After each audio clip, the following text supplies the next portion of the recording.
Bem-vindos a todos a mais um episódio das Conversas com Yoga. Hoje o meu convidado é o Paulo Vieira.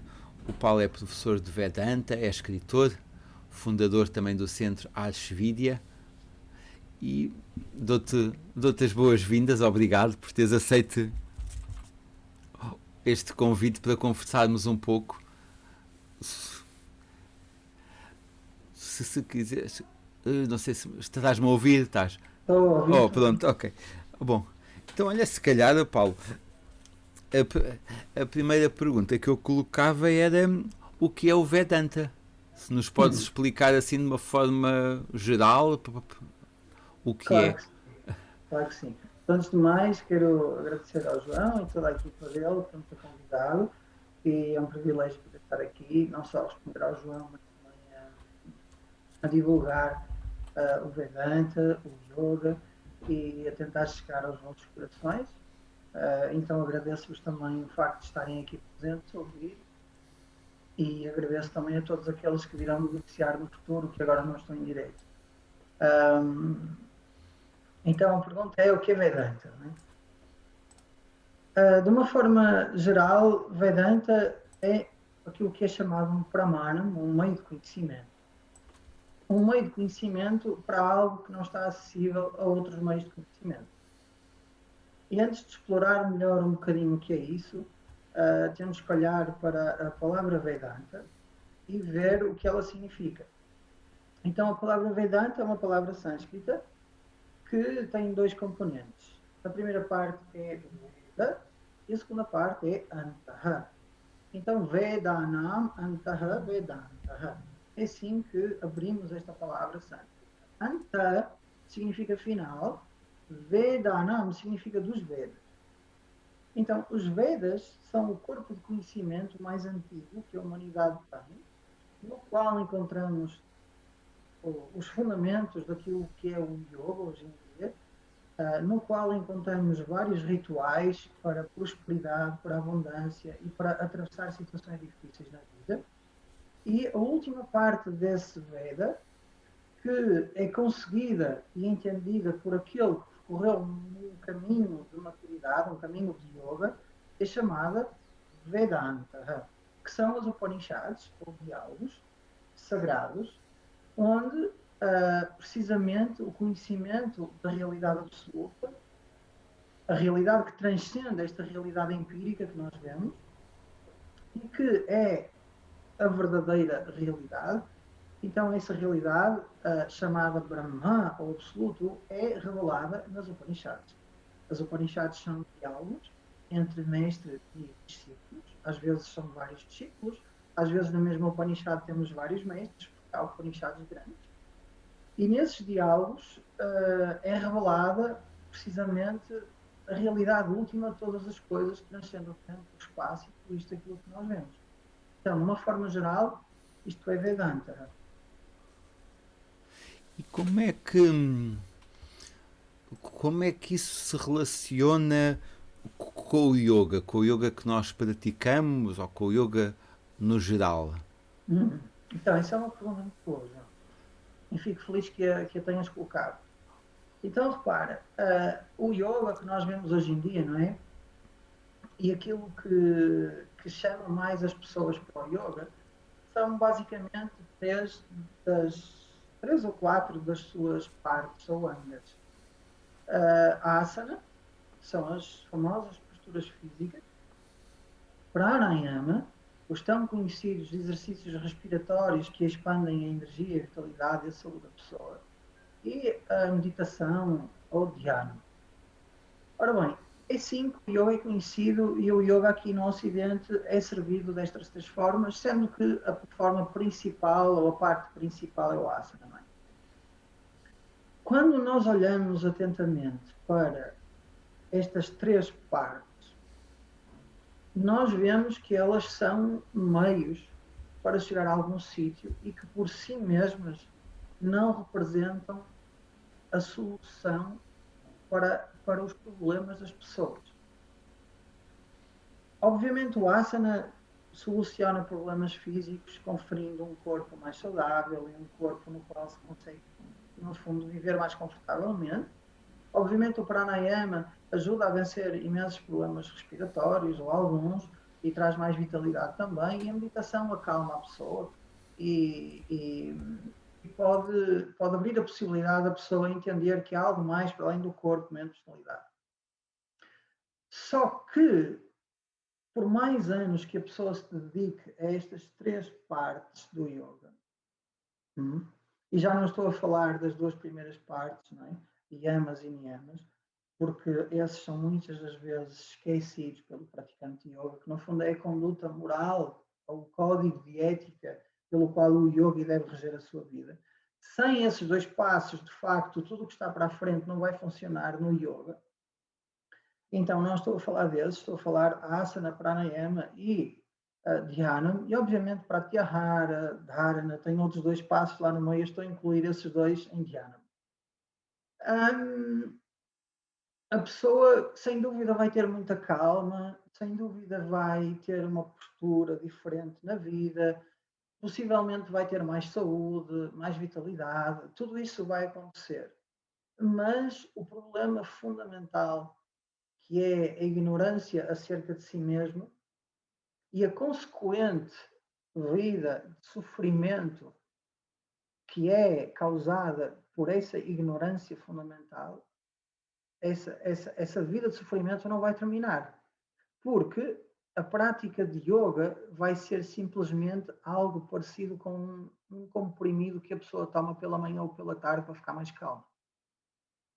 E esse comprimido, entre aspas, essa anestesia, entre aspas, ou esse kick de endorfinas e de outras dopamina e de outras hormonas que produzem o bem-estar, vai passar no tempo. E o praticante vai sempre sentir a necessidade de recorrer outra vez à prática, e outra vez à prática, e outra vez à prática.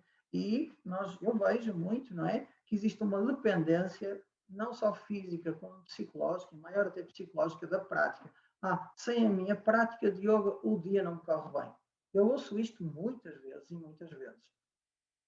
E então, há aqui algo interessante que é, ora bem, o yoga, todos sabemos que almeja uma liberdade interior, o ganho dessa liberdade interior.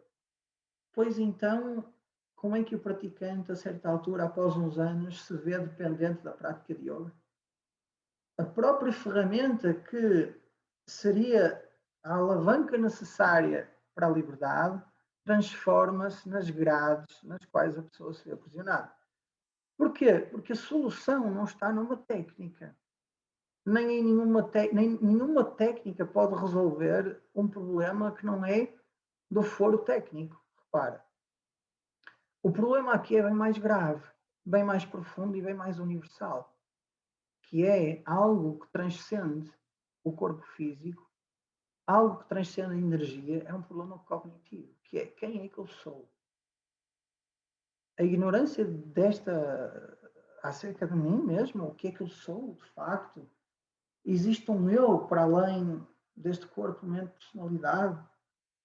Existe algo que transcende este mundo físico que todos nós experienciamos. Quando eu morrer, tudo acaba. É assim, fútil esta vida? Conquistamos tanta coisa e depois tudo acaba? Estas perguntas têm que ser respondidas.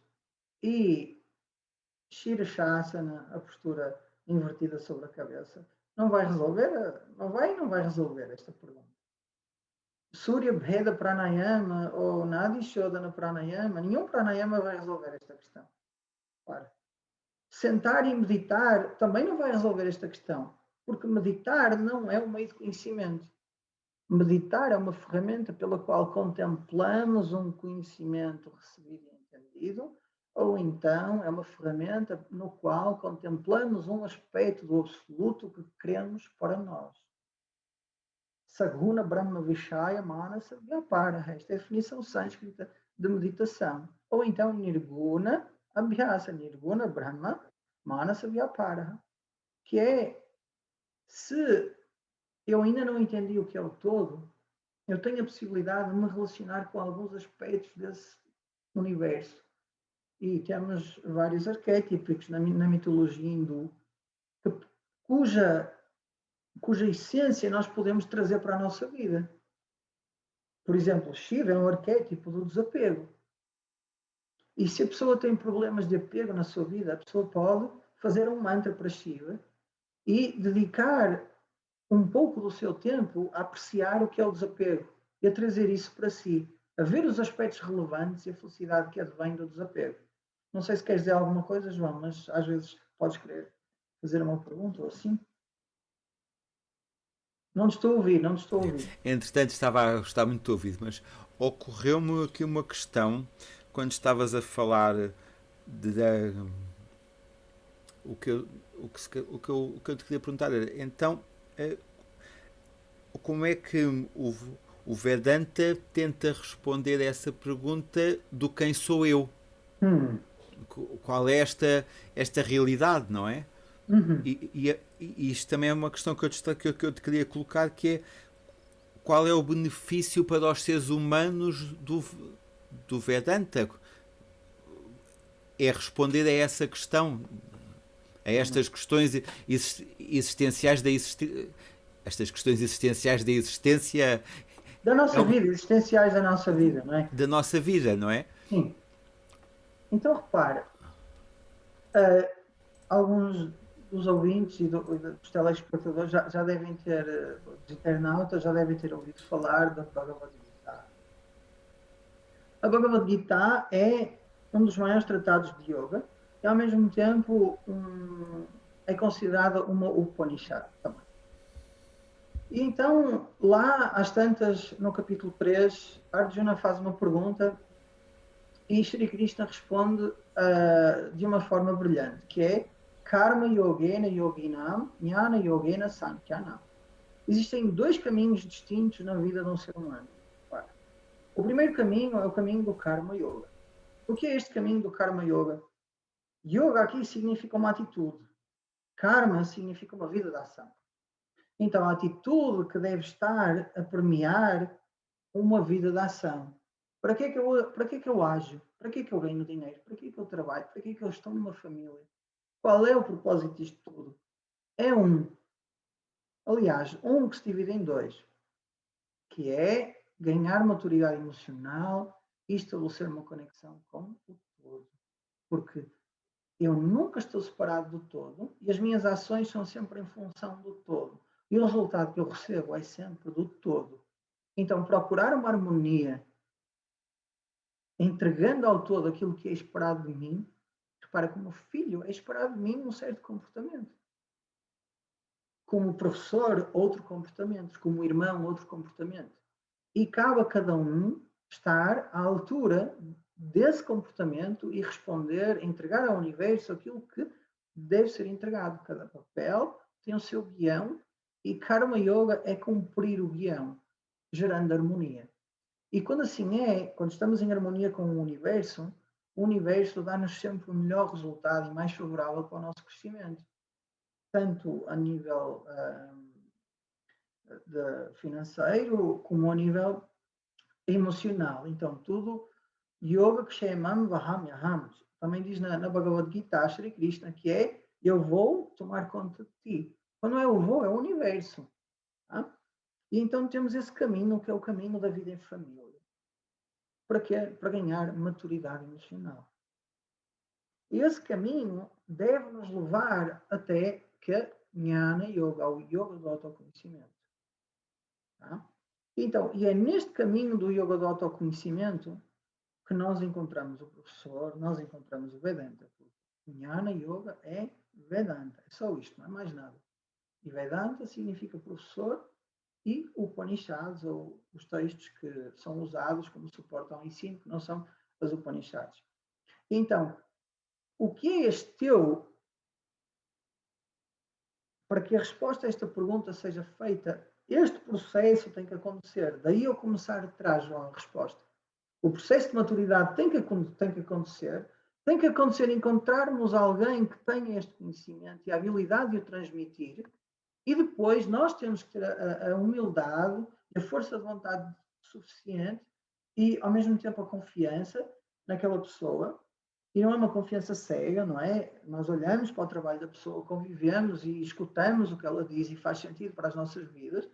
E depois, fruto desse diálogo entre o professor e o aluno, o que acontece?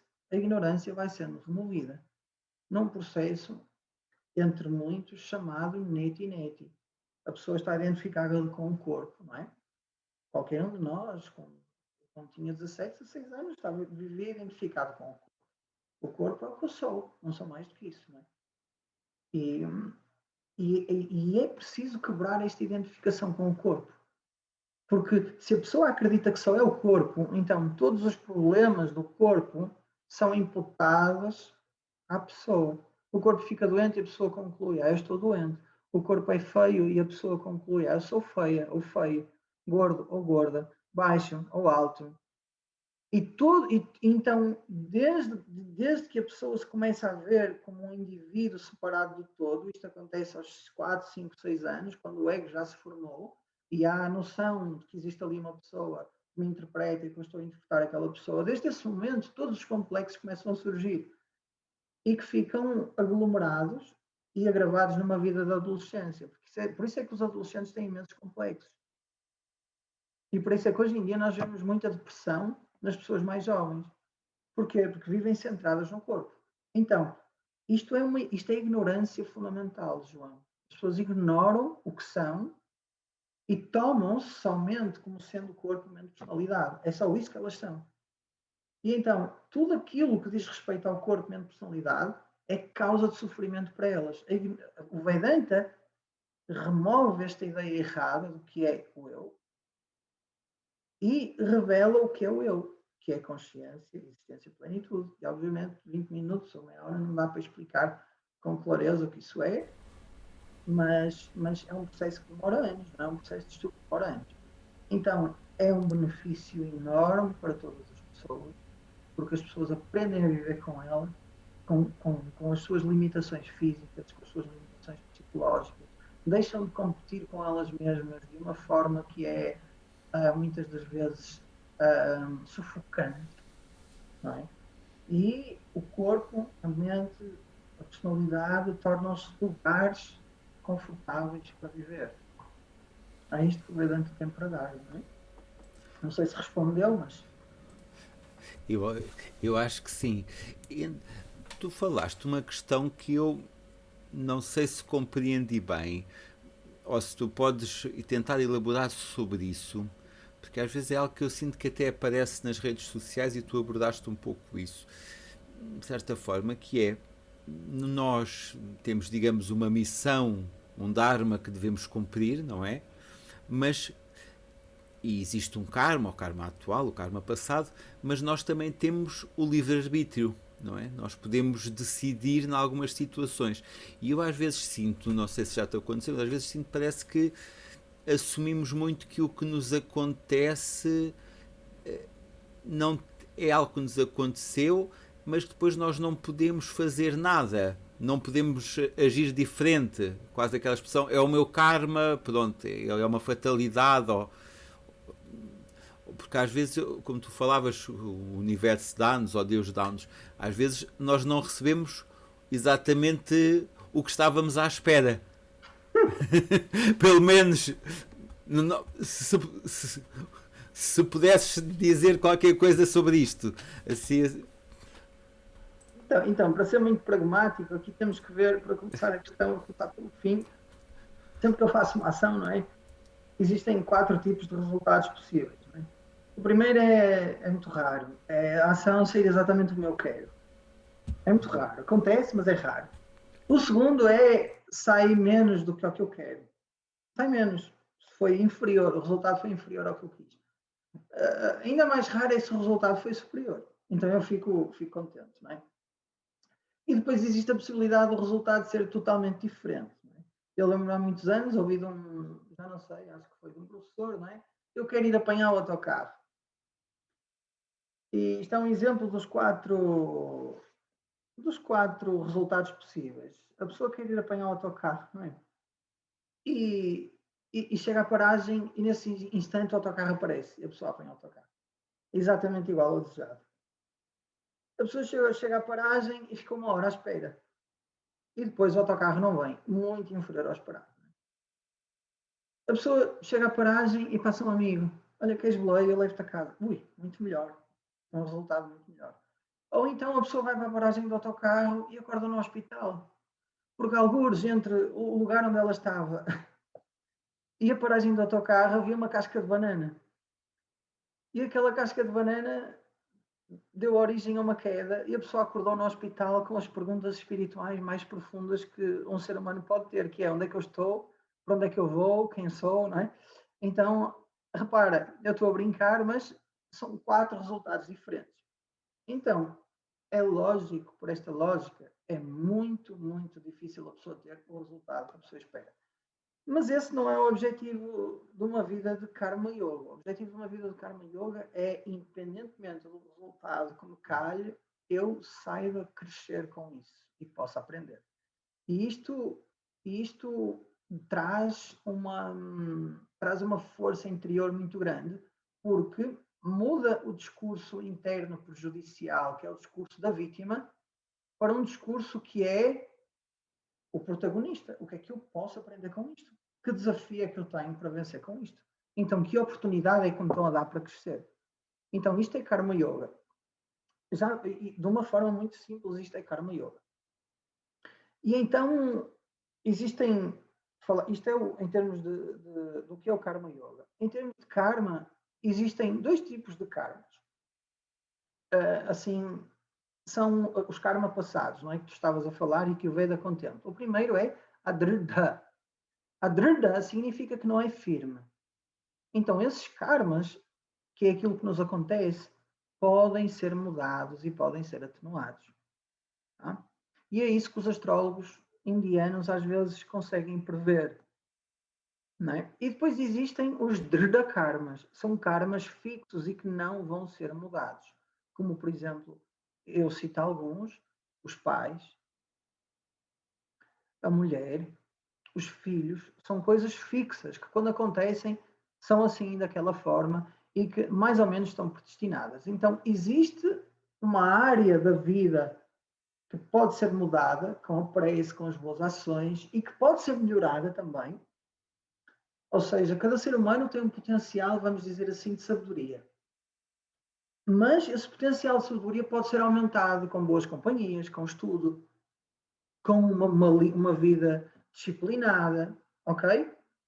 E então nós podemos aumentar aquilo que precisa ser aumentado e reduzir a virulência daqueles karmas que são prejudiciais. Porém, outros karmas são muito difíceis de serem mudados. E é isso que as pessoas chamam de destino. Tá? É isso que as pessoas chamam de destino. Então, há uma parte nossa que é parte do livre-arbítrio e há sim uma parte que é uma parte, por exemplo, um tsunami. Ninguém pode mudar um tsunami. É um karma coletivo, fixo. Um tremor de terra, quando um vulcão erode, não é? Há uma erupção de um vulcão. Erode não, há uma erupção de um vulcão. Esses karmas são coletivos, não podem ser mudados. E se alguém vive naquele lugar, não é? Obviamente não tem como fugir, não é? Então pode-se atenuar algumas coisas, mas outras não podem ser mudadas, não é? O livre-arbítrio existe. E também existe o resultado do nosso karma e, no fundo, é uma luta entre os dois, muitas vezes.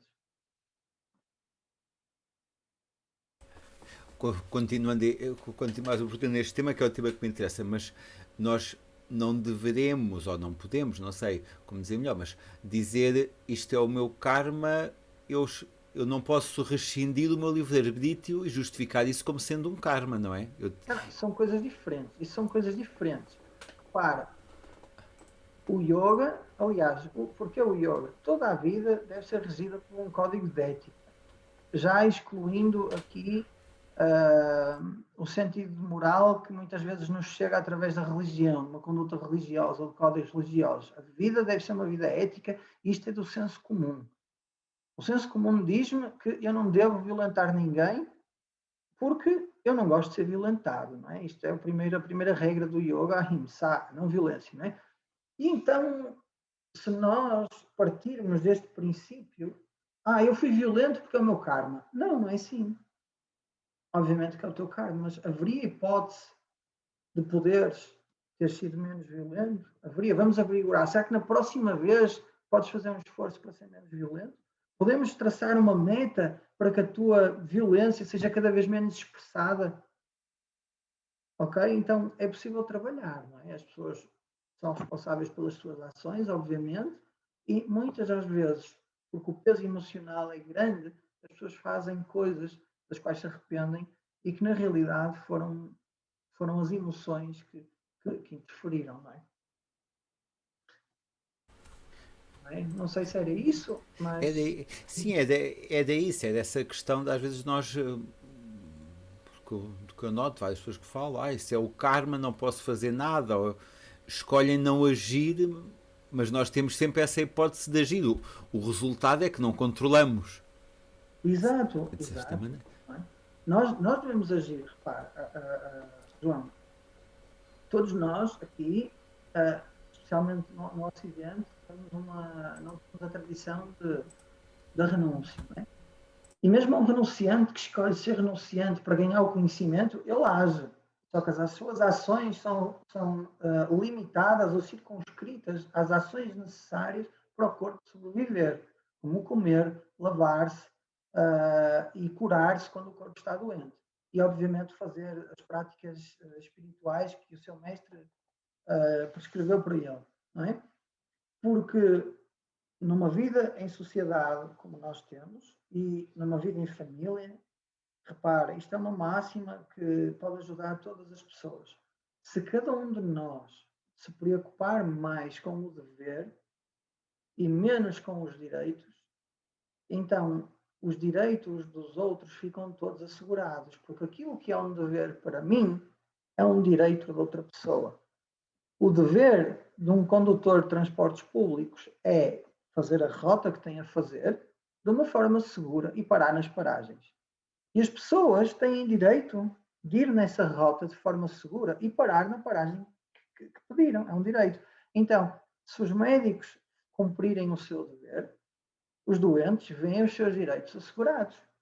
Se os doentes cumprirem os seus deveres, os médicos veem os seus direitos assegurados. Então, nós vivemos numa sociedade hoje em dia em que os direitos, claro que são importantes, estão talvez mais predominantes e o dever, o senso do dever, talvez esteja um pouco para trás. Talvez seja possível resgatar aquilo que é o dever.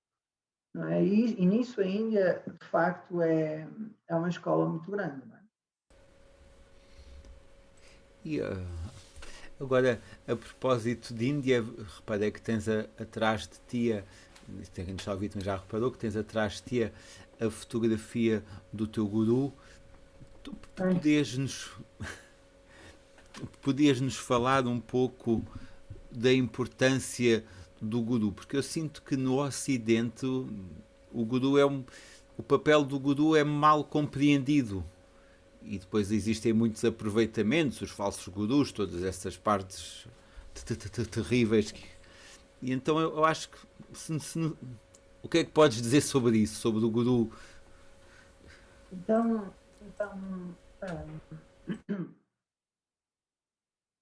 Shiva, ele mesmo, falou do que era o guru, não é? E eu já não me lembro se foi no Skanda Purana, em que Purana é que foi, mas é de lá que é extraído o Guru Stotram. O Guru Stotram, que é um hino do louvor ao Guru, que é no fundo uma compilação de vários versos, nos quais Shiva diz a Parvati o que é o Guru. Não é? Então nós podemos ter um vislumbre do que é o Guru. Não é? E num desses versos, Gukara Stlandakara Ubai, Gukara Astani Vartakaha, Andakara Nidodituat, Gururitya Vidiyate. O que é que isto quer dizer? Gukara, a sílaba Gu, Andakara Nidodituat, Andakara representa a escuridão. Rukara, a sílaba Ru, representa a remoção dessa escuridão. Então, Guru, o Guru é aquele que remove a escuridão.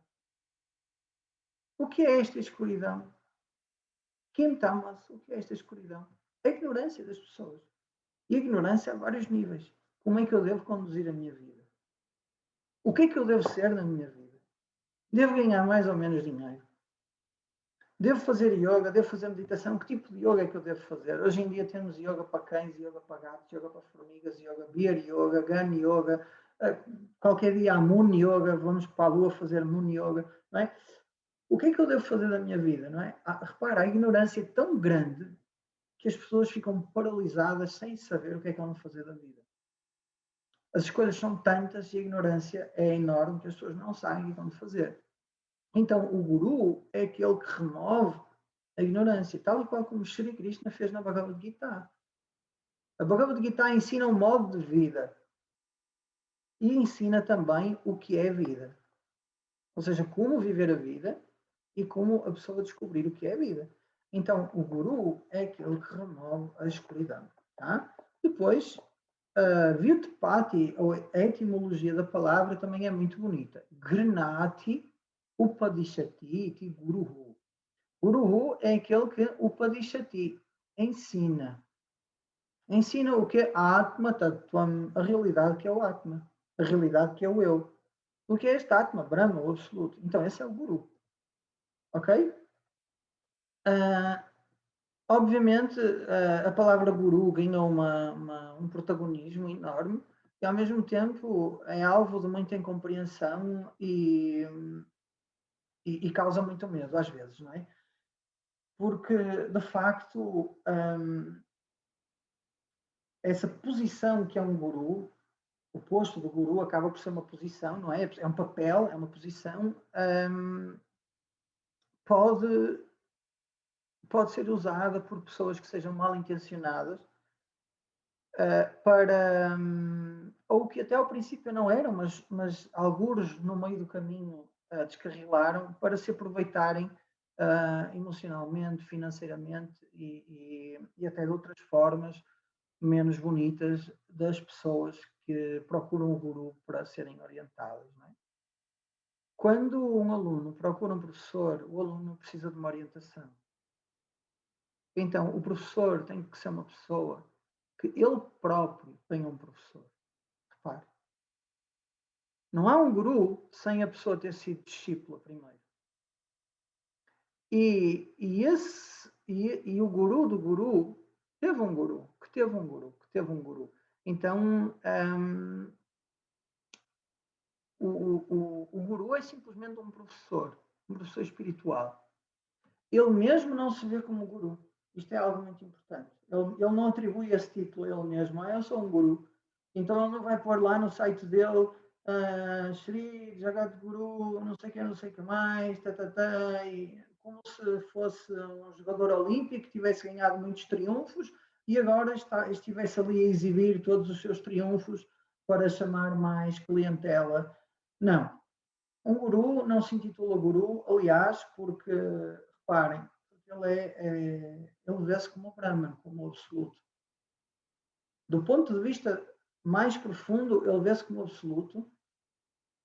E se os alunos o veem como um professor, ou guru, se quisermos usar essa palavra, há pessoas que fazem distinção entre o que é um monitor, um instrutor, um professor e um mestre. Há pessoas que gostam de fazer esta hierarquia, não é? Pronto. Então, para essas pessoas que gostam de hierarquizar, porque isso acaba por ser uma forma de se relacionarem melhor com o estatuto do professor ou o que for, então que haja liberdade para isso. Ele vê-se como professor mediante os seus alunos. Ele vê-se como companheiro mediante a sua companheira. Ele vê-se como filho quando a mãe está presente. Então, não é que a pessoa se veja como um guru, ou como... Eu não me vejo como filho, como pai, eu não sou pai, como companheiro, como tenho um gato, como o dono do gato. Eu não me vejo... Eu vejo como um ser humano cuja realidade é Brahman e que desempenha vários papéis na vida, e um desses papéis é ensinar. E então, se um dos alunos meus, ou se os meus alunos me veem como um guru, então o benefício é só deles e não meu. Porque isso vai fazer com que eles tenham mais devoção e que consigam aprender mais do que um outro aluno. Porque isso passou-se comigo. Os professores nos quais eu via um guru foram os professores com quem eu aprendi melhor. E eu tenho 3 gurus. Tenho o Swami Dhananda, que é este famoso e tão excepcional que mudou a minha vida para sempre, mudou, um ponto de não retorno, foi irreversível, não é? E depois aprendo com mais 2 discípulos dele. Um deles com quem eu vivi na Índia, 3 anos e meio, também vivi com este Swamiji, e depois outros com quem eu vou assistindo às aulas dele, gravadas já há mais de 14 anos. E que eu conheço também pessoalmente e com quem eu já estive, com quem eu já aprendi pessoalmente várias vezes. E então, obviamente que a minha devoção para com o professor faz com que aquele professor seja um guru. Ou seja, todos eles já removeram muita ignorância em mim, ao ponto de eu agora poder remover a ignorância nas outras pessoas. Fui claro, João? Ou às vezes vejo-te aí a trabalhar no computador e pergunto assim, será que ele está a absorver o que eu estou a dizer? Ou...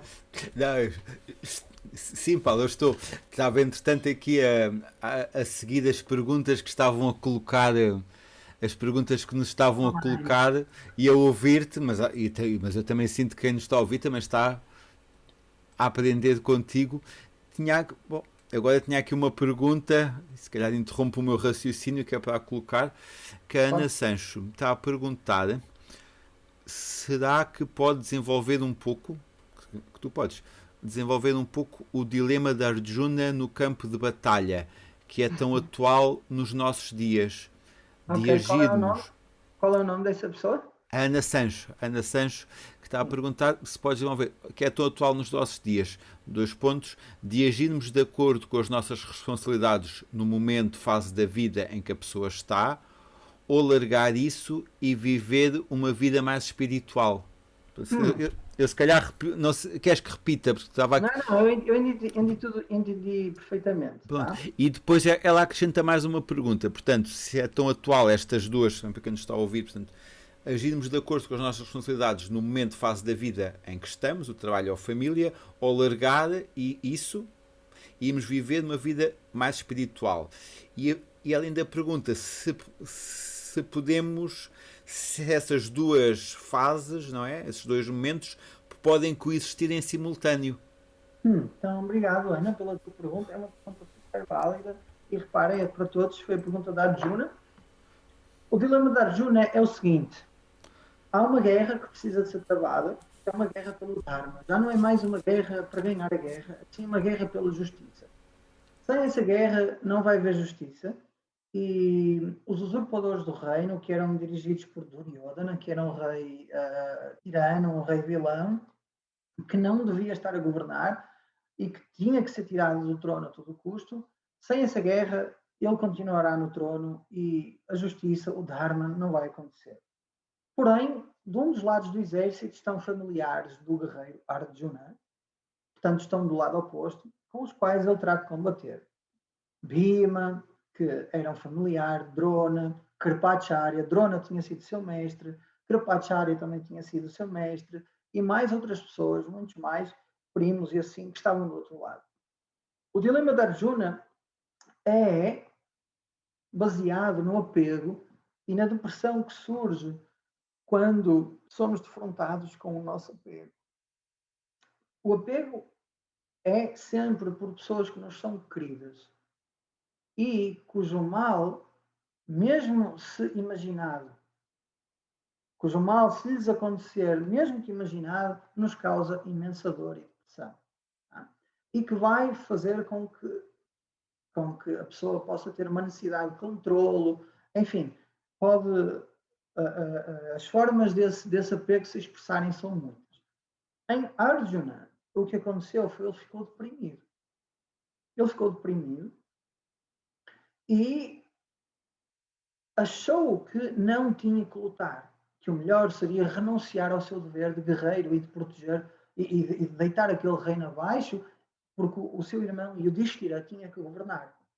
Então este foi o grande dilema da Arjuna, que é: eu sei que eu sou um guerreiro forte, eu sei que se eu lutar contra estas pessoas, muita gente aqui irá morrer inocente, e como é que eu vou viver depois de ter matado todas estas pessoas, alguns dos quais, como Drona, como Kripá são muito queridas, são pessoas com as quais eu cresci. Portanto, a Arjuna cresceu com Bhishma, a Arjuna cresceu com Drona, com Kripá. Como é que se pode lutar com uma pessoa assim? Ainda para mais os gurus que são dignos de reverência, não é?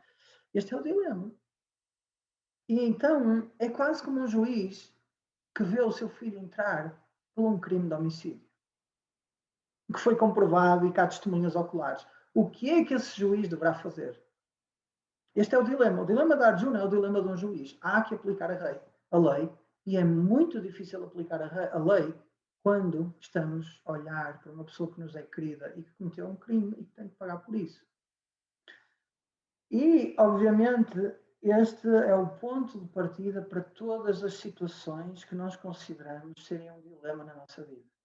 Devo fugir ou devo fazer o meu dever? Será que é preciso fugir do meu dever para ter uma vida espiritual? Esta é a pergunta da Arjuna. Será que eu devo ser um renunciante e ir atrás do conhecimento que Shri Krishna tanto propõe na Bhagavad Gita ou não? E a resposta que Shri Krishna deu muitas vezes é não. Reparem, educar um filho é o maior crescimento que uma mãe pode ter. E nada prepara uma mãe, um ser humano, cujo papel naquele momento é ser mãe, tão bem quanto educar e cuidar de um filho. Porque a pessoa descobre uma grandeza em si que até então estava por descobrir. E então, uma vida de família é uma vida de crescimento emocional, onde os aspectos de personalidade mais difíceis são polidos. E sem este polimento, não é possível avançar no entendimento do que é isto. Não é? E esse é um aspecto. O outro aspecto é que as pessoas que querem abdicar do mundo de família e ir para o mundo de renúncia, essas pessoas, se abdicarem e tiverem apego, vão viver uma vida hipócrita enquanto renunciantes. Porquê? Porque a vida de monge vai ser sempre a pensar na vida que poderiam ter tido se não fossem monges. E isto acontece muito. Isto acontece muitíssimo. Que é os monges depararem-se com: será que eu devia ter sido monge? Um monge não pode ter este pensamento. Não pode. Ser monge resulta de uma maturidade e, obviamente, uma tendência para ser monge. E então, levar uma vida espiritual é possível e funciona muito bem em família. Fazer uma prática de yoga, oferecer um incenso à deidade que nós gostamos, cuidar dos nossos entes queridos, tudo isso é chamado Karma Yoga. E Karma Yoga é feito para levar a pessoa até ao Vedanta e para que a pessoa entenda, através do ensinamento das Upanishads, o que é isto. Então, sem maturidade, não há espiritualidade. Está bem? Então, todos os mestres são perentórios nesta mensagem.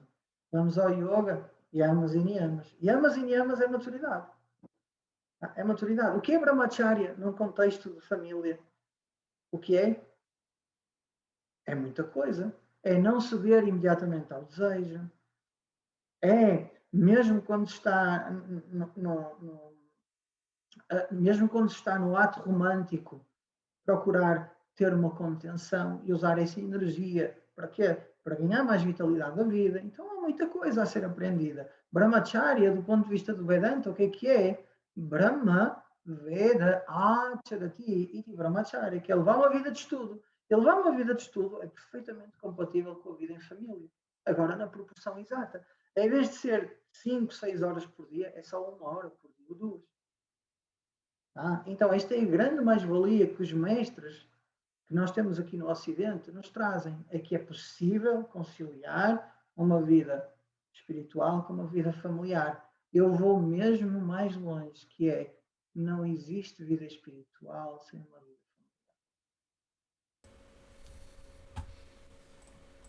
familiar. Obrigado, Paulo. Isso agora era uma ideia que eu tinha, se calhar. Isto para não interpretarem, isto para as pessoas que vivem em família. Porquê? Porque para um monge, obviamente, não há vida familiar. Mas para nós que vivemos em família, não existe vida espiritual sem primeiro nós estarmos nós estarmos de mãos dadas com a nossa vida familiar.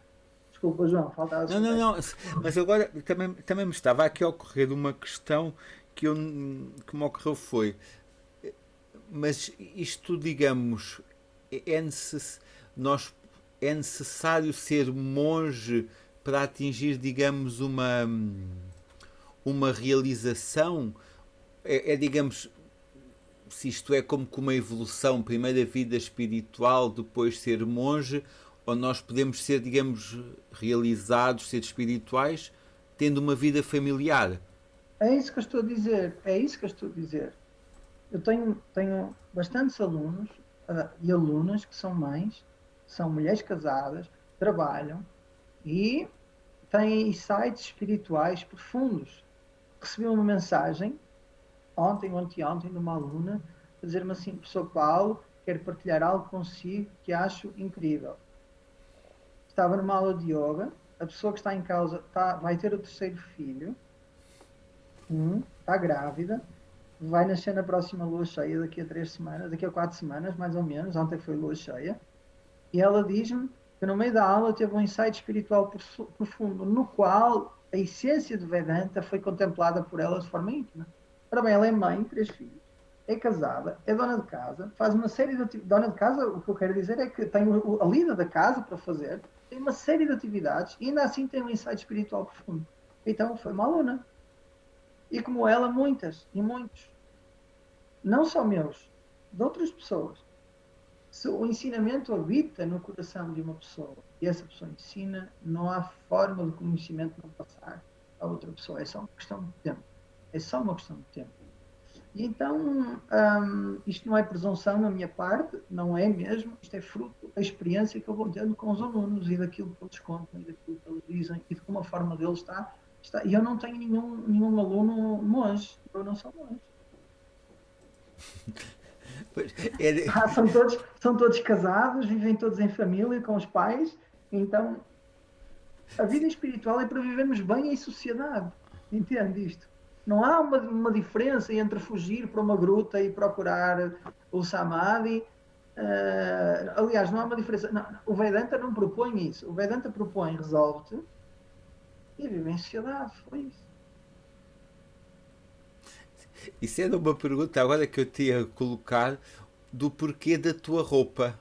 Porque essa é uma Ok. imagem que tu tens, mas tem um significado e se podias explicar.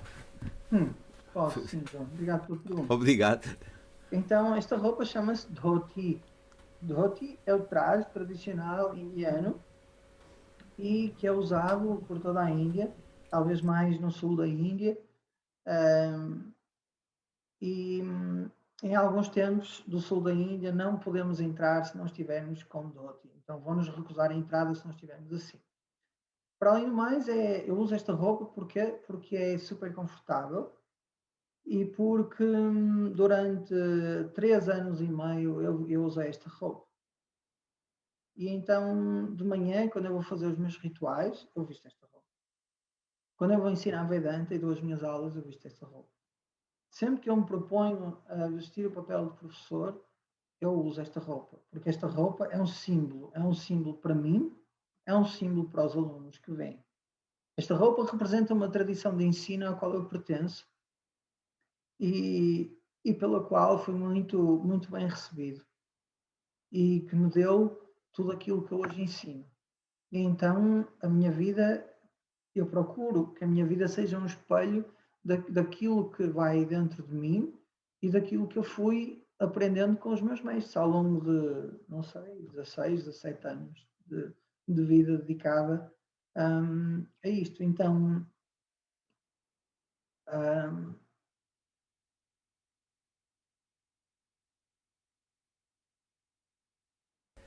é como se eu trouxesse a Índia para Portugal quando eu viste esta roupa.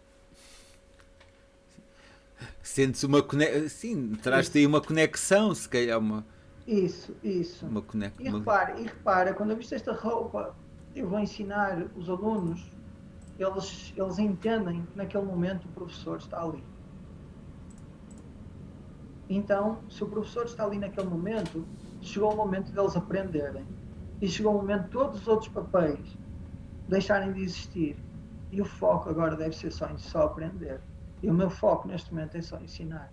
Então a vida é feita de simbologias, não é? E obviamente, se eu for, ainda hoje estive a cortar a relva, aliás, estávamos ao telefone, eu tinha que ir terminar de cortar a relva, nós temos aqui um jardim, não é? Sim, do E vosso centro. o centro, não é? Nosso centro, eu tinha que ir terminar de cortar a relva, porque depois ia ter a entrevista, amanhã é segunda-feira, acabou-se o tempo, tenho que ir fazer outras coisas. E então, obviamente, eu não vou com esta roupa, não é? Eu levo uma roupa mais adequada. Vestes a roupa de cortar a relva. Visto a roupa de cortar a relva, obviamente. Sim. Entretanto, estou aqui mais duas perguntas, eu tenho aqui só que ler. Uma é interessante. Então, se uma pessoa não quiser ter filhos, uma mulher que não queira ter filhos, não deseja ser mãe, não está nos seus planos, significa que está longe do caminho da espiritualidade, que não pode atingir o desenvolvimento da espiritualidade? Não, não. Não. Eu provavelmente não me exprimi muito bem, então temos que entender uma coisa. Ter ou não ter filhos é uma escolha. E agora, não querer ter filhos pode indicar uma certa maturidade. Porquê? Porque educar um filho é um projeto a longo prazo. São 25, 30 anos nos quais se dedica e se investe tanto e tanto e tanto num ser humano para que ele tenha a independência, a sabedoria e a maturidade suficiente para poder viver uma vida quando depois os pais já não estiverem mais presentes. Né? Agora, há pessoas que descobrem que não há necessidade de ter um filho para crescer. Há pessoas que descobrem isso, que não há necessidade de ter um filho para crescer, porque elas próprias já têm uma certa maturidade. Para além do mais, a maior parte das pessoas que quer ter um filho vê-se realizada através do filho, sente-se mais completa através do filho. Então há pessoas que não buscam essa completude através dos filhos, através de ter filhos, não é? Uma mulher sente-se mais mulher quando é mãe, porque faz parte, ou a sociedade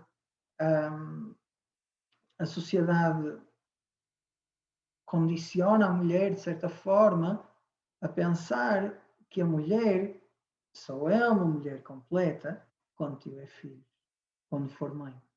Então, isto é um condicionamento. Há pessoas que não têm este condicionamento, então, obviamente, não vão sentir necessidade de ter um filho e sentirem-se completas, não é?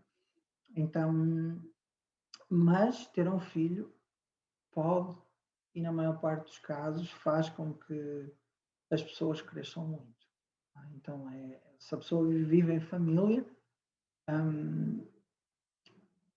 uma boa opção para crescer mais rápido é ter filhos.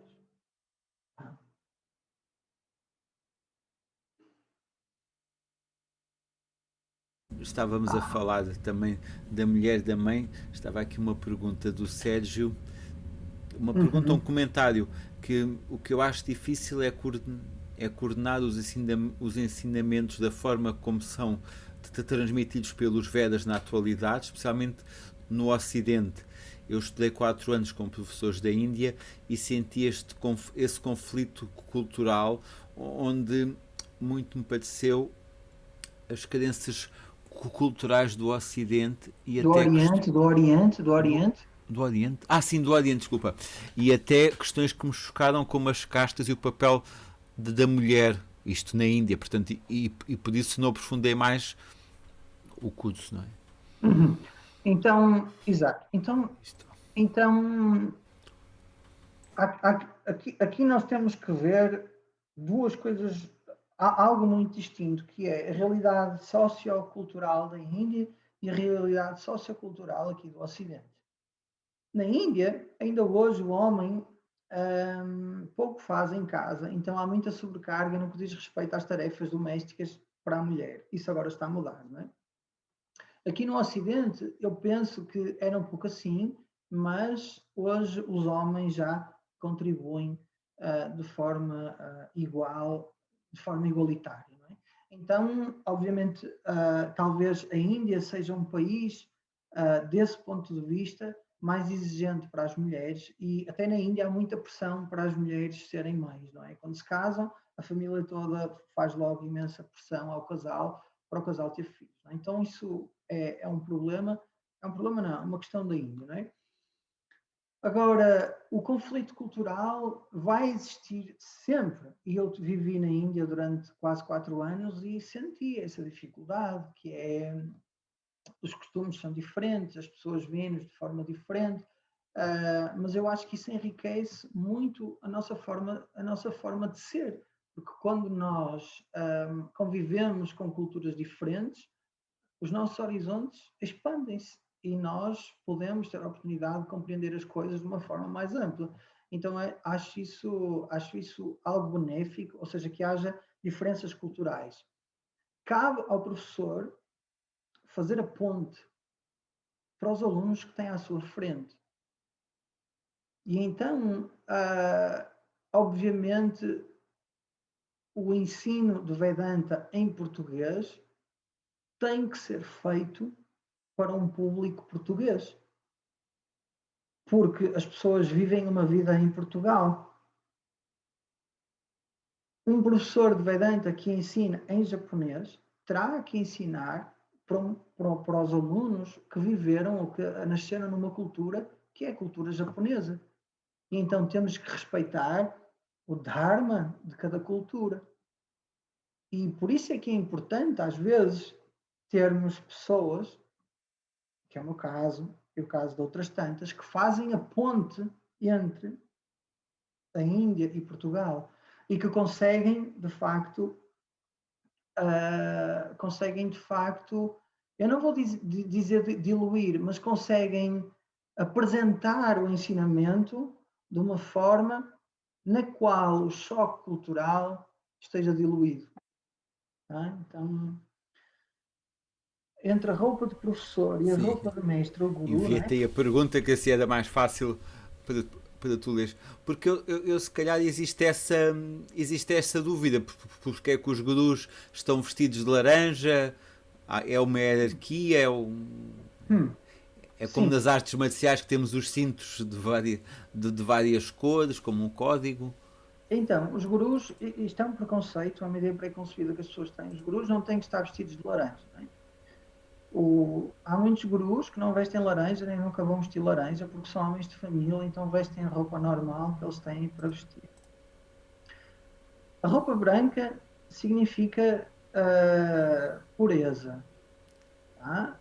Significa também Sattva Guna Pradhana, que é ter uma mente com a predisposição de aprender e contemplar, que é a mente necessária para um aluno. Daí essa ser a roupa que é usada tipicamente pelos brahmacharis, aqueles que estão no processo de aprender os Vedas. Então nós vemos as criancinhas na Índia, muitas delas com roupa branca, precisamente por isso. Depois nós vemos também os sacerdotes nos templos e vemos também os pandits. Pandits são os brahmanas, que são pessoas que estudaram os Vedas ou que sabem bastante sobre Vedanta e Veda, mas que levam uma vida de família, usarem esta roupa, porque é um símbolo de pureza, é um símbolo de Sattva-guna Pradhana. Depois existe uma fase onde as pessoas podem experimentar algumas das características de uma vida de renúncia. Chama-se isso sannyasa. Então eles vestem uma roupa mais amarela, um amarelo torrado, e geralmente levam é-lhes adicionado o título de Chaitanya.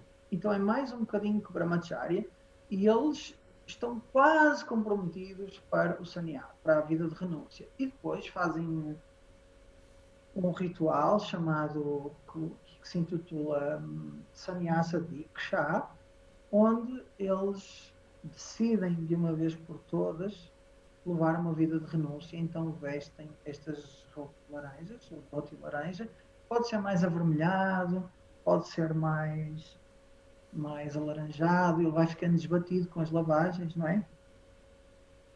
E depois eles às vezes tingem-nos de novo, mas isso significa, quando encontramos alguém que tem roupa laranja, se realmente foi iniciado pelo seu guru e se realmente é um verdadeiro sannyasi, ele fez um ritual do qual já não há retorno. Tá? Quando se é renunciante, dentro desta tradição védica, é-se renunciante até abandonar o corpo.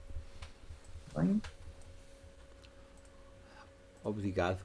E como é que tu, eu sei que tu, coisa que achei curiosa é que tu tens um canal de YouTube.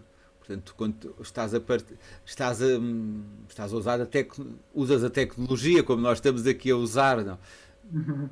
Sim. não vês isso inconciliável? E eu, porque aquela imagem que se tem, eu estava a pensar nisso quando estávamos a falar. Eu quando comecei no yoga gostava muito dos livros do Shivananda, do Swami Shivananda, e a pessoa lê aquilo é renúncia, renúncia, renúncia, ascese, renúncia, renúncia, deixa o mundo é ilusão, renuncia, renuncia, e pronto. E agora, com as novas tecnologias, estamos a falar de Vedanta e temos os teus vídeos no YouTube, muito úteis a ajudar todas as pessoas. Como é que é ter um canal do YouTube? Sim, mudando. Então, há várias razões pelas quais eu decidi entrar nas redes sociais, entre as quais o canal do YouTube, não é? Uma delas foi porque é uma forma das pessoas saberem que eu estou a ensinar, e quanto mais pessoas saberem que eu estou a ensinar, mais pessoas podem sair beneficiadas do ensinamento. Então, essa foi a minha principal motivação. Um, o canal do YouTube foi uma forma de eu, no início, um, fazer o upload de pequenos trechos de passagens interessantes que eu via que tinham acontecido nas aulas e que eu achava que era bom para os alunos reverem e também que eu pensei que seriam boas para o público em geral, essas passagens, para elas verem mais um bocadinho do que é o Vedanta ensinado de forma tradicional. Então foi assim que tudo surgiu. Depois, os alunos iam pedindo, professor, fale sobre isto, fale sobre aquilo, e então eu sou um pouco assim, eu estou no meu canto, puxam por mim, eu vou fazer coisas. Foi assim que eu comecei a ensinar. Eu estava em retiro, quando eu vim da Índia, e eu comecei a ensinar porque me pediram para ensinar. Tá? Então foi assim, eu esperei. Eu acho que tens aqui outra pergunta ou não? Não, não era uma pergunta, estava-te só a enviar porque foi o Sérgio que tinha feito a pergunta, a questão do como é difícil coordenar os ensinamentos, e ele tinha feito mais este comentário agora no Facebook e eu partilhei contigo. Um, Pois, lá está, é isso, é é, isso. Porque repara, uma das coisas que o meu mestre tinha, que é o Pujya Swami Dayananda, ele viajou imenso. Ele viajou imenso pelo Ocidente. E então a capacidade dele de insight das várias culturas é grande. Então, não é? Viajar torna-nos pessoas mais empáticas. Pode tornar-nos pessoas mais empáticas porque nós temos acesso a outras culturas, não é? Então, eu tive a sorte de aprender com um grande mestre, não é? Que viajou imenso, viajou para os Estados Unidos, viajou para a Europa, veio cá a Portugal, esteve em Espanha, esteve noutros países, não é? E então, apesar de ensinar de forma tradicional, tinha a mente muito aberta. e, a, e a propósito de viagens, está na tua biografia, que os tempos que estudaste na Índia com os mestres, mas Uhum. como é que foi voltar da Índia para Portugal? Porque eu imagino, eu vou. Nós vamos um mês à Índia e é um mundo diferente, quando voltamos é um choque. Pensar em 3 anos e meio, voltar, como é que, não, como é que foi essa experiência? Então, nós voltamos passado 2 anos. Eu, quando eu digo voltamos, eu na altura era casado, então voltei com a minha ex-mulher, ela também fez o curso, também está a dar aulas no Algarve, ela chama-se Cátia Parreira, mas agora já não estamos juntos. E então nós voltamos 2 vezes de férias, cerca de 15 dias ou 3 semanas, já não me lembro. Então, não é que a volta tenha sido após 3 anos e meio, não. Mas mesmo quando nós voltamos, mesmo quando eu estive cá, eu não estive com ninguém, estivemos sempre em família. então nunca deu para experienciar o que é voltar à sociedade. Para mim foi muito difícil voltar, porque porque porque vivi 3 anos e meio num ashram, não é? Num gurukulam. Acordávamos de manhã, íamos ao templo, eu fazia serviço no templo, depois disso tínhamos a meditação às 7, ou seja, eu acordava todos os dias às 5 da manhã, 4h30, antes de ir ao templo fazer a minha prática de meditação ou de yoga, depois da meditação tínhamos pequeno almoço, logo a seguir ao pequeno almoço às 9 tínhamos uma aula, depois ao meio da manhã outra aula de sânscrito, depois o almoço, então vivíamos como se fosse num mosteiro, com horários certos, e só folgávamos basicamente meio-dia por semana, que era domingo das 11 da manhã até à noite. Portanto, era meio-dia mais ou menos. Às 11 da manhã era meio-dia. O resto era o tempo todo em aulas, a meditar, a estudar e tudo mais. E nas várias atividades do ashram. E quando voltas e pensas assim, onde é que estão os meus amigos? Será que eu quero mesmo voltar a conviver com eles? Onde é que estão os meus alunos? Eu dava aulas de yoga e era acupuntor, o que é que eu vou fazer da minha vida agora? Meu Deus, digo às pessoas que já cheguei, não digo, mas não, então o que é, não é, qual é o meu próximo passo a seguir? É? Há toda essa questão e no meu caso eu simplesmente precisei de digerir 3 anos e meio da minha vida, porque não tive tempo de digerir 3 anos e meio da minha vida. Precisei de tempo para meditar, tempo para pensar como é que eu ia pôr tanta sabedoria de forma estruturada para poder ensinar aos meus alunos, não é? Nós aprendemos muitos textos, muito sânscrito, muitos mantras, os rituais, toda uma cultura, e eu pensei assim, eu agora tenho que me centrar neste lugar que é Portugal e ver que passo é que eu vou dar a seguir, porque não vale a pena dar um passo sem saber para onde ir, não é?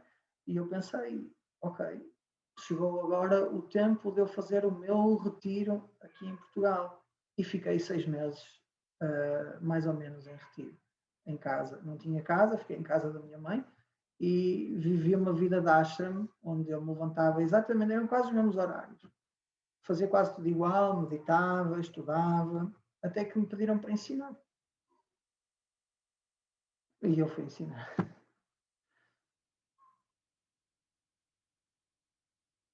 E foi aí que surgiu, salvo erro, o teu primeiro livro das orações. Pois é, pois foi. Foi aí. Foi fruto da necessidade de eu estruturar a minha vida, do ponto de vista como professor. Temos aqui agora uma visita, que é o meu gato, o Que é o Shiva, gato. chama-se Shiva. Chivinha! Anda, meu querido. Chivinha! E Tens o livro daí à mão que possas mostrar. Já agora, tens o livro daí que possas mostrar. eu acho que ele vai ficar virado ao contrário, não é? Não, Espelhado. não, não. Espera aí, deixa-me pôr aqui o ecrã. Isso. Então é este livro. Chama-se Preces Matinais Antigas da Índia. E é o meu primeiro livro. Foi escrito em 2018, penso, 2018. Comecei a escrever, penso que em fevereiro, e é um conjunto de preces para se fazer de manhã. E é também um livro de Vedanta, onde o conhecimento do Vedanta é aqui passado. E é um dos livros que eu ensino, porque tem aqui mantras que eu ensino aos meus alunos, àqueles que estão a aprender canto e Vedanta comigo. Então, este foi o meu primeiro livro. É. Voltando um pouco atrás, e a propósito de Vedanta, estava aqui mais uma questão. Se na aprendizagem do Vedanta torna-se necessário aprender o sânscrito para interpretar as escrituras. Então, para aprender Vedanta, não é necessário estudar sânscrito. Mas estudar sânscrito acelera e torna a aprendizagem de Vedanta muito mais fácil. Tá? Para ensinar Vedanta é preciso saber sânscrito. Pronto. Isto dizem todos os mestres, porque para ensinar Vedanta a sério, de forma consistente e de uma forma que seja coerente com a tradição do ensino, é necessário estudar o Bhashya. O Bhashya é a extensa obra de Adi Shankaracharya, que é um dos grandes mestres da tradição védica, que comentou a Bhagavad Gita, as 10 principais Upanishads, Isha, Kena, Kata, Prashna, Mundaka, Mandukya, Taittiriya, Chandogya, Brihadaranyaka Upanishad, são 10, e os Brahma Sutras. Isto é chamado Prasthana Trayam. Tá? Então, existe um comentário, que é um comentário a estes 3 grupos de textos, a Bhagavad Gita, as 10 Upanishads e os Brahma Sutras, e esse comentário é em sânscrito. Então, é dito que o estudo mínimo do aluno de Vedanta deve ser este, para a pessoa poder ensinar.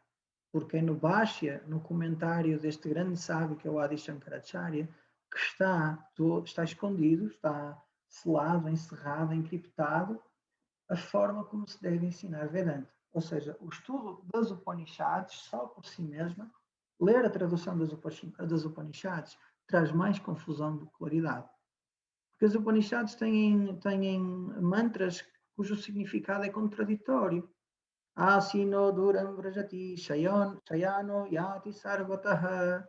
Então, o Atma está deitado e vai para todo lado. Mas como é que está deitado e vai para todo lado? Está parado, não vai, fica parado. E então, são longas e longas aulas de clarificação, de remoção de dúvidas, para entender a linguagem cifrada e codificada das Upanishads. E o segredo para isso é o Bhashya. E depois, quando se estudou o Bhashya, há uma segunda profundidade no estudo, que é chamado Ika, que é uma luz, um comentário do próprio comentário. Então estamos a falar, João, de grandes sábios. E tudo isto é em sânscrito. Então a porta de entrada para esta magia que é o Brahman, de verdade, é o sânscrito. Agora, para ter a visão, não é preciso estudar sânscrito. Basta ter um professor que tenha a visão. É aprender com ele. Era um pouco uma questão aqui que eu te queria pôr, e se calhar vem no seguimento, que é alguém que quer começar a estudar o Vedanta, como é que faz? Ou por onde é que começa? Vai à internet, põe no Google? Então, conselho para quem quer começar, não é? Então, nos dias de hoje, aqui no Ocidente, todos os professores, ou a maior parte dos professores, têm o seu website, têm a sua página no Facebook e de Instagram, e onde o aluno, o potencial aluno, não é, pode ter um primeiro contacto com a pessoa que é o professor. Então, antes de mais, uma das coisas fundamentais é aquilo que o professor diz tem que fazer sentido para a pessoa. Tem que fazer sentido. Ou seja, eu não posso estar a ouvir uma pessoa que é contraditória e depois ir aprender com ele, com essa pessoa, seja ele ou ela, não é? Não. O que a pessoa diz tem que fazer sentido. Depois, há que conhecer a pessoa pessoalmente, informar-se acerca da vida da pessoa e ver se aquilo que a pessoa diz e a vida que a pessoa leva se tem uma conformidade. E então esse é um passo que nos leva a, vamos dizer assim, a peneirar os falsos gurus. Nós temos de ter uma peneira, que é as pessoas que dizem que são mestres, mas não são. E que podem, e tu sabes muito bem, João, não escusamos de tocar nesse tópico, que esse é um problema que existe, não é? E que precisa de ser endereçado de uma forma consciente. Ok? Mas então é isso. É ver onde é que essa pessoa está, falar com essa pessoa e fazer um teste. O que é este teste? Eu vou aprender com esta pessoa durante 1 mês ou 2 e vou dar o benefício da dúvida a esta pessoa. E vou ver se 10 aulas, 8 aulas fazem sentido para mim. Então, há que ir ter com o professor, há que procurar o professor, há que se inscrever num dos cursos e há que ver se realmente faz sentido. É a única forma, não há outra forma, João. Estava aqui uma questão, se calhar no seguimento, que tu já falaste um pouco sobre isso, mas era como é que se escolhe este caminho da espiritualidade, porque cada escola não todas, há escolas sérias, mas há muitas escolas que dizem que devem seguir aquele mestre, geralmente o mestre dessa escola, e que muitas vezes estão simplesmente a pedir dinheiro e mais dinheiro, e parece que muitas vezes o caminho da espiritualidade, a questão financeira está muito presente e nem sempre, se calhar, da melhor forma, não é? Sim. Então é uma boa pergunta. Ahm, eu posso falar por mim e então eu penso que me tenho que restringir a isso e depois posso eventualmente fazer algum comentário ao que se passa por aí, de uma forma muito inócua. Então, eu tenho sempre, para todos, para os alunos que precisarem, um regime de bolsas. Tá? Neste momento, há alunos a estudar comigo que estão a estudar gratuitamente. Posso garantir isso. Estão a estudar gratuitamente. Há outros que estão a estudar com uma bolsa de estudo na qual eu participo com 50% do valor, ou seja, estão a ter um desconto de 50% na propina. Então, nunca ninguém ficou sem estudar comigo por questões financeiras e eu te garanto que não vai ficar nunca ninguém deixar de estudar por mim por causa de condições financeiras. Depois, o preço de cada um isso depende da pessoa, não é? O preço que quer cobrar. Na Índia, as aulas de Vedanta funcionam através de Dakshina. Dakshina não é um donativo como as pessoas pensam. Dakshina é o pagamento, que pode ser ou não pré-estipulado, dos honorários, seja de um ritual, seja do que for. Chama-se isso Dakshina. Só que as pessoas na Índia valorizam muito mais e então, quando elas fazem um donativo, elas são mais conscientes do donativo. Cá em Portugal, o donativo não funciona. Então, os professores têm mesmo que pôr um valor. Não é? Eu vou-te contar uma história caricata, num workshop que eu dei há muito tempo, era por donativo, e no final eu recebi como donativo um feijão. E a mensagem que vinha com o feijão era que se eu plantasse aquele feijão, que eu podia ter muitos feijões, e com esses muitos feijões fazer muitos mais feijões, então não ia passar fome. Pronto, é escusado comentar, não é? Não é escusado comentar. Mas então, às vezes o donativo não funciona, não é? E, e então a pessoa tem que pôr o valor, não é? Suspeitem sempre se os valores forem muito caros. É uma dica que eu vos dou. E se não houver possibilidade da entidade ajudar quem tem problemas financeiros. Para mim, era por aqui que eu me iria guiar. Foi assim sempre que eu encontrei todos os meus professores. Todos os meus professores tinham o seu preço, que era justo pelo trabalho que tinham, e todos eles sempre me disseram: mas o dinheiro não é impedimento.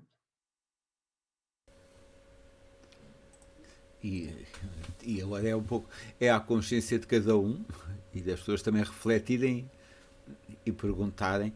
E estava aqui, agora voltando um pouco aos Upanishads e a tudo que tu leste, tu tens alguma citação favorita, algum verso favorito?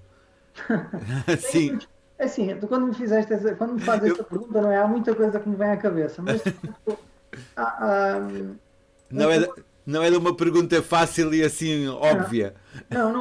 não era, mas existe um verso muito bonito da Mundaka Upanishad. A Mundaka Upanishad é uma das 10 Upanishads comentado por Adi Shankaracharya, que eu estudei, e, e lá há um mantra que é um mantra que é citado muitas vezes e que resume muito bem o discernimento que é necessário para a pessoa realmente querer ganhar este conhecimento. Que diz assim: Pariksha Lokan Karma Chitan Brahmanaha Nirveda Mayas Nastya Krita Kritena. Depois, Samit Panihi Sagurum Abhikache. Basicamente é isso que o mantra diz. Então, Pariksha Lokan. Pariksha significa Paritaha Ikshate, tendo examinado muito bem, examinado o que a pessoa, estamos a falar de um ser humano, examinado o que é Lokan. Lokan é o quê? As experiências do mundo. Como sendo o que é Karma Chitan, como sendo o resultado do karma de cada um. O que é que isso quer dizer? Que são transitórios. Que nenhuma experiência que tu tenhas te vai dar a felicidade perene que tu procuras e a liberdade eterna que tu procuras. É tudo, todas as experiências são transitórias, não é? Então, Nirvedam Ayat, Ayat, tendo ganho. Tendo ganho o quê? Nirvedam, um desprendimento. Vairagam, Vairagam é um desapego. Um desapego porquê? Por todas as coisas do mundo. O que é que a pessoa deve fazer? Gurum Abhigachet. Tá? A pessoa deve procurar um gurum. E mais, Nastya Karta Kartena. Todas essas coisas do mundo não são conseguidas através da ação. Ou seja, a pessoa sabe que aquilo que é o infinito não pode ser conseguido através da ação. Agora olha a lógica, João, e a profundidade deste verso. Olha a lógica. As ações são finitas, logo o resultado de cada ação é finito. Como é que através das ações que são finitas pode a pessoa chegar ao tão desejado infinito que a pessoa quer? Finito mais finito é, foi, sempre será finito. Então esta pessoa que é um Brahmana, esta pessoa já viu as limitações do mundo. Já viu as limitações do mundo. Então o que é que ela aprende? Nada disto vai dar o conhecimento que eu procuro. Então o que é que essa pessoa faz? Tad Vijnana Artam. Artam com o propósito de ganhar o conhecimento tad, daquele Brahman. Tad Vijnanam. Brahma Vijnanam. O que é que ele faz? Saha. Gurum Eva Abhigachet. Abhigachet deverá aproximar-se. Quem? Do Guru. Quem é o Guru? Granati Padishatiti Guru, aquele que remove a escuridão. Como? Dando conhecimento. A ignorância só tem um antídoto, que é o conhecimento. Não há outro antídoto. Ficar a cabeça para baixo não resolve. Fazer pranayama não resolve. Yoga Nidra por 3 horas também não resolve. Viajar e ir para uma Índia na gruta também não resolve, porque a Índia tem umidade, vai ser complicado, vai haver mais pessoas, vai haver mosquitos, a pessoa vai ter fome, vai ter sede, vai ver água estragada, tem que ir para o hospital. Vai ser um problema. Essa ideia romântica de ir para a Índia, para uma gruta, não faz sentido. Pessoa, se o problema é a ignorância, a pessoa tem que aprender com alguém que saiba. E todos nós tivemos inúmeros professores, matemática, português, seja o que for. Então, existe um professor, que é o professor espiritual, há que aprender com ele. Não há outra hipótese. São palavras do Upanishad e, obviamente, fazem sentido. Samit Panihi. Samit é a madeira que se usa para um ritual do fogo. Panihi significa que está na mão. Samit Panihi. Aquele que tem essa madeira na mão. É assim que nós devemos ir ter com o Guru. Com 2 paus de madeira. Porquê? Porque o Guru vai fazer vários rituais de fogo. Então, os 2 paus na mão significa a prontidão para ajudar o Guru no que for preciso. Não é? Agora vê, se tiveres um amigo pronto a ajudar-te, como fica o teu coração? Quando telefonas um amigo, eu estou com um problema. Pá, eu vou já aí. Como é que o teu coração fica cheio? O professor que tem um aluno que esteja pronto a ajudar, como é que vai ficar o coração cheio? Quando ele ensina, qual é a dose de compaixão que sai nas palavras dele? Muito maior. Há muito amor no ensino. E este amor no ensino e o amor na aprendizagem é uma das chaves para o sucesso na aprendizagem. Eu tenho visto os alunos que estão mais perto de mim, são aqueles que mais depressa têm insights. Dito pelos alunos, não por mim. Tá? Isto são palavras dos alunos. E obviamente eu não estou a dizer isto para me gabar, não. Isto sai de um ponto de até vulnerabilidade da minha parte, porque corro o risco de ser julgado por esta frase. Está bem? Então, sabendo disso, eu disse a frase: Shrotriyam Brahmanistam. Como é que deve ser esse guru? Shrotriyam. O que é que quer dizer esta palavra? Que aprendeu com um guru, que é alguém que já ouviu muito. Ou seja, já se expôs ao estudo das Upanishads e Brahmanistam. A sua vida é dedicada a Brahman, ou seja, é dedicada ao ensino e à contemplação do Brahman. Então, este mantra, para mim, resume aquilo que é necessário no aluno, aquilo que é necessário no professor e como ambos são importantes para isto acontecer. Então, é um mantra muito bonito do Upanishad. Se quiserem, eu dou-vos um número. é um mantra número 2112 da Mundaka Upanishad, está bem?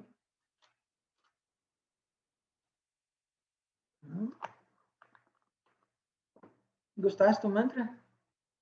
Gostei. Agora estava aqui, eu estou sempre aqui nesta parte da Das um perguntas. olho, uma orelha a ouvir-te e a outra orelha a espreitar os comentários. Mas agora passei aqui um comentário que eu queria pôr, mas já o vou descobrir. Mas a propósito, agora falaste do professor e foi um pouco isso que te levou a fundar uma escola, a fundar o Centro Artes Vidya. Arsha Vidya. Sim, então eu acho não. Antes de voltar, eu pensei assim. Eu fui falar com o meu mestre várias vezes e numa das vezes fui falar com ele, não é, acerca do ensino, como é que ia ser a vida e tudo. E o Swami Dayananda disse para eu ensinar. Basicamente ele disse assim: Paulo, eu quero que tu ensines. Não é? E então eu estou a ensinar com a bênção dos meus mestres e não porque eu decidi ensinar e porque quero fazer uma carreira do ensino. Não, eu às vezes até comendo aqui com a minha companheira que é isto de ter um centro dá mais trabalho e às vezes eu gosto de ir lá para fora e gosto de estar mais com as plantas e de estar mais aliviado do que estar com tantas aulas ou fazer outros trabalhos burocráticos, mas faz parte. Então, são um dos aspectos. É que eu acho o Vedanta importante para a vida das pessoas e faz parte do meu papel trazer o Vedanta para a vida das pessoas, não é? Então é algo que eu vejo claramente. Depois, cá em Portugal, nós não temos uma estrutura onde os alunos possam aprender de forma regular e ficar com o professor. Por isso é que eu quero fazer o centro. Estamos a juntar dinheiro aqui no centro para fazer as obras para os alojamentos, para os alunos poderem vir e ficarem aqui o tempo que quiserem estudar. Eu acho que a rotina que eu tinha no ashram e é a rotina mais ou menos que eu faço aqui em casa, eu acho que essa rotina é muito beneficial para os alunos e permite-lhes, para aqueles que quiserem fazer uma pausa na sua vida e passar 15 dias, um mês, podem contribuir para o centro com a sua ajuda e, obviamente, ficar aqui e beneficiar do ensino. Então, eu sinto que em Portugal ou aqui no Porto, talvez haja, mas é da minha ignorância esta afirmação, talvez haja, não sei. Mas mesmo que haja ou não haja, eu gostava de fazer isso e se Deus quiser, e se as pessoas quiserem, isso vai se realizar e és muito bem-vindo vir cá um dia e passar aqui uma temporada connosco, ou o tempo que for, e veres. Ainda hoje, olha, agora é curioso porque ainda hoje estava a falar com uma amiga minha, a Lucinda Jordão, de uma ideia assim, mas está assim a fermentar aqui um projeto novo. Por isso, obrigado pelo convite e se calhar vou aceitar. Não sei ainda bem. Ainda, ainda é segredo.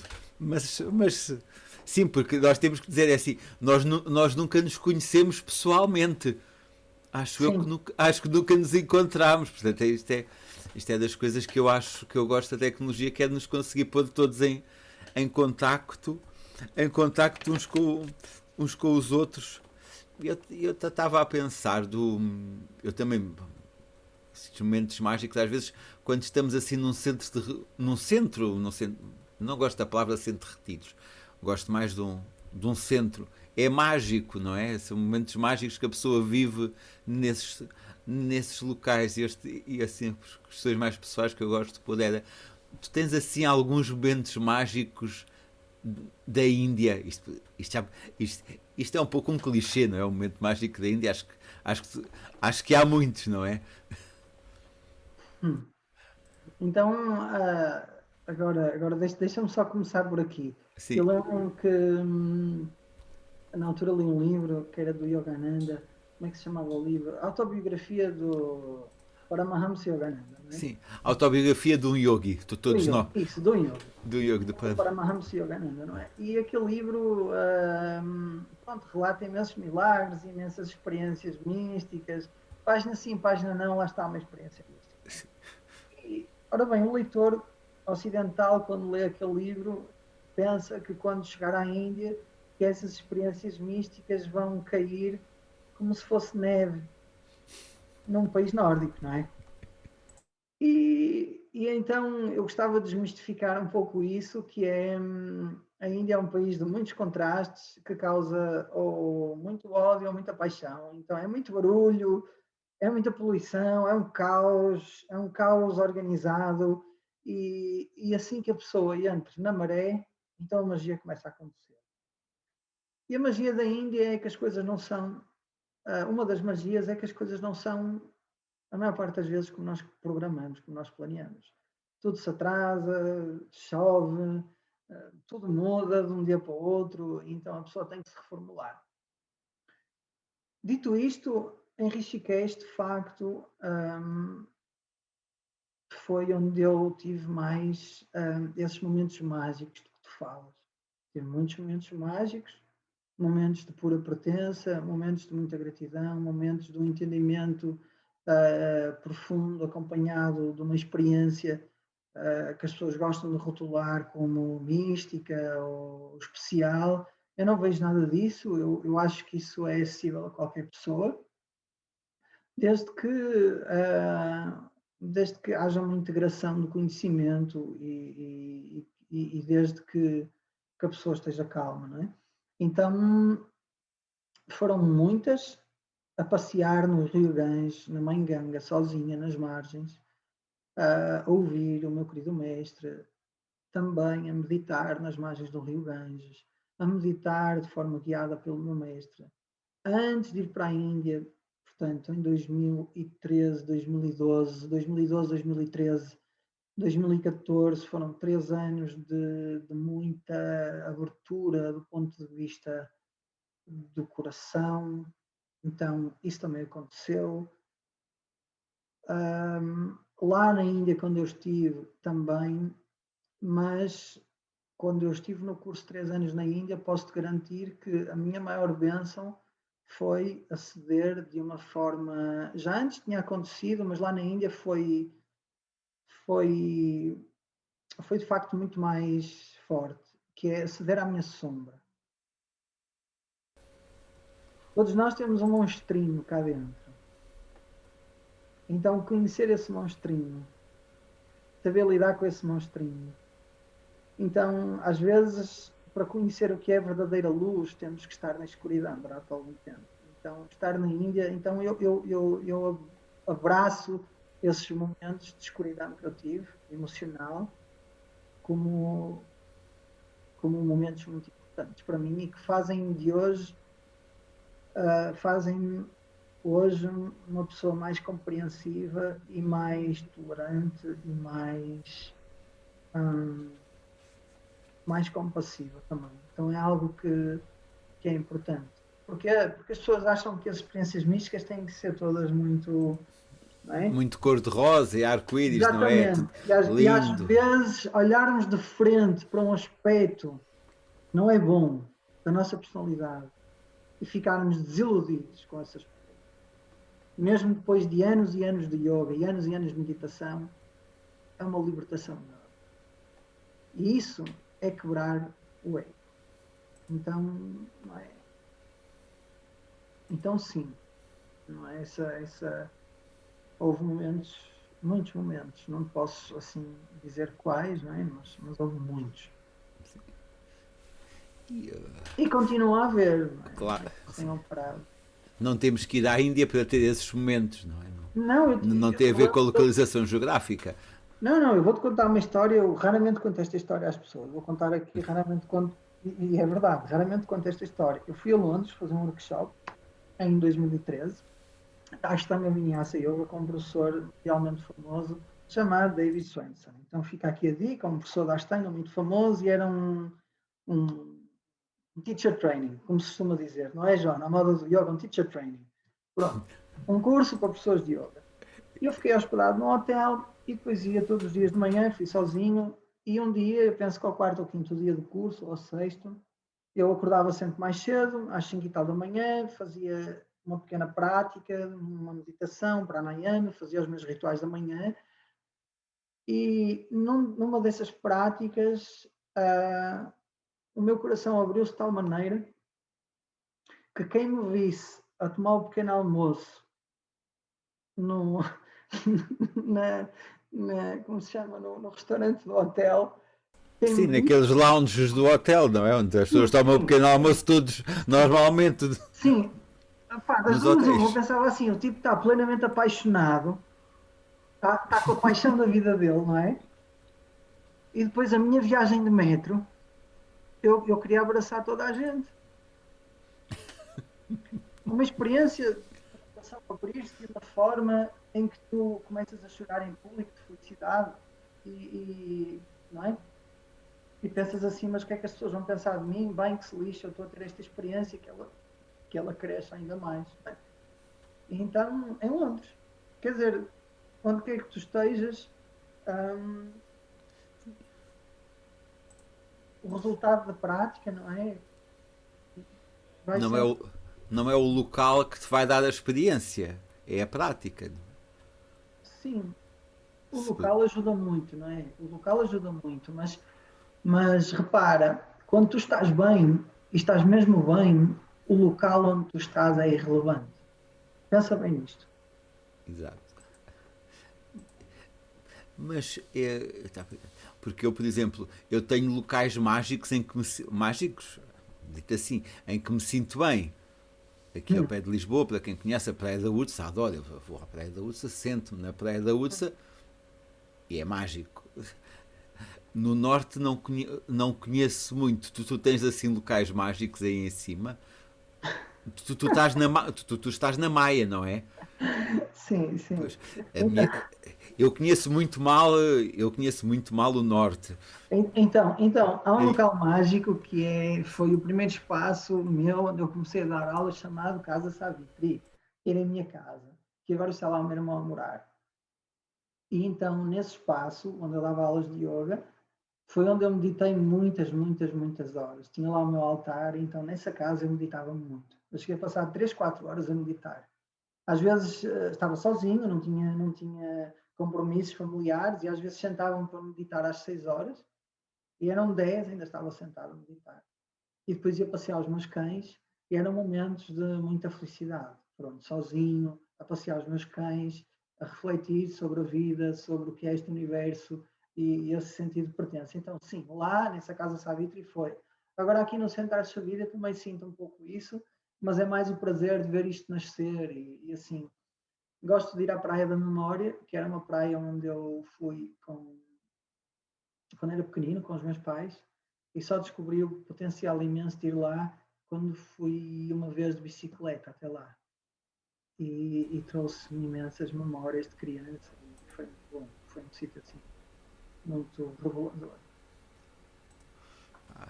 e tu agora, a propósito, que eu estava a ver do teu Instagram e tu estás a criar uma horta. Eu acho que tu tinhas uma publicação no Instagram a falar das alfaces para o jantar. Não sei se era para o jantar, mas Não viste a da courgette? Eu tinha lá uma que tivemos uma courgette assim enorme. a da courgette não vi. Eu vi uma que tem alface. Agora tinha que ir aqui ao Instagram porque é para confirmar, porque eu passei no Ah, telemóvel tem lá uma da courgette, assim, uma courgette enorme que nós tiramos. Se nós deixarmos a courgette crescer até um certo ponto, a semente forma-se.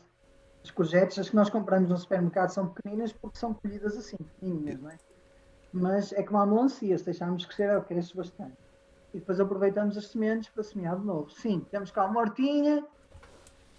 A história deste centro é muito bonito. Esta casa foi feita pelo meu bisavô, que era um médico famoso aqui na freguesia de Silva Escura, que é na Maia. E um dos filhos dele foi o meu avô. O meu avô viveu aqui a vida toda, era lavrador. Eu lembro de ir aqui os fins de semana todos. Nunca pensei que esta casa ia ficar centro.